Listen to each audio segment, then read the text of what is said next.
খুলনাকে আমি মনে করি অন্যান্য রাজনৈতিকভাবে হোক আর যেভাবে হোক, খুলনার বেশি অবদান হচ্ছে তার কৃষি অর্থনীতি। কারণ মাশাআল্লাহ মেহেরপুর থেকে শুরু করে এই যশোর, সাতক্ষীরা বা এই দিকের এই অঞ্চলগুলো সবই কিন্তু কৃষিতে খুব উন্নত এবং তারা যথেষ্ট করে। এবং আর ওই নিচে যে সুন্দরবন আছে সে কিন্তু বিরাট অবদান বাংলাদেশের অর্থনীতিতে।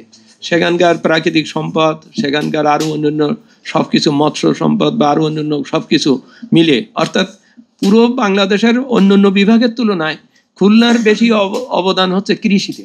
Bashundhara public school and college 2026 শিক্ষাবর্ষে ভর্তি চলছে। কৃষি খাত, কৃষি রিলেটেড খাতগুলো, তো সেইগুলোতে আমরা এটা দেখতে পাচ্ছি। যেমন সবশেষের বুলেটে আমি বলছি, প্রাকৃতিক সম্পদে পরিপূর্ণ খুলনা অঞ্চল প্রকৃতির বিরূপ আচরণের প্রথম এবং প্রত্যক্ষ শিকার। আমরাই কিন্তু সবচেয়ে বেশি হই। এত অঞ্চলের অর্থনীতির স্রোতহাল রিপোর্ট পর্যালোচনা করলে দেখা যায় যে জাতীয় অর্থনৈতিক অন্তঃসলীলা শক্তির উদ্বোধন যার হাতে, সেই সবচাইতে বেদনায় বিবর্ণ।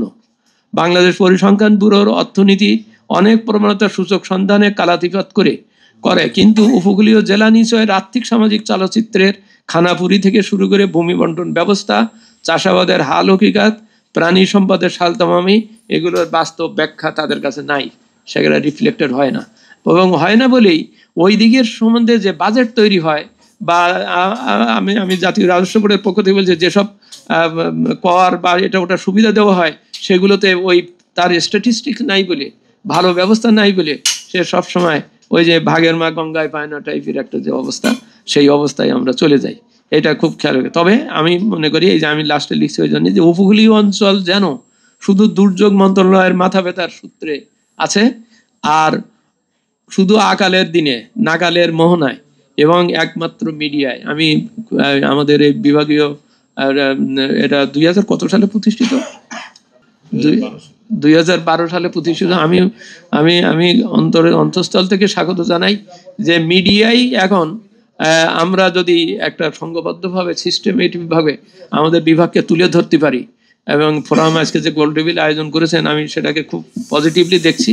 এবং দেখলে এমন ভাবে আমাদেরকে অর্থনীতিকে, ওই বিষয়গুলোকে, মুহূর্তের ভিতরে যে লোকের 350 বিঘে জমি আছে, মুহূর্তের ভিতরে সে ফকির হয়ে গেছে, সে এখনো ঘুরে ঘুরে বেড়াচ্ছে, ওই ভেড়িবাদের উপরে বসবাস করতে হচ্ছে।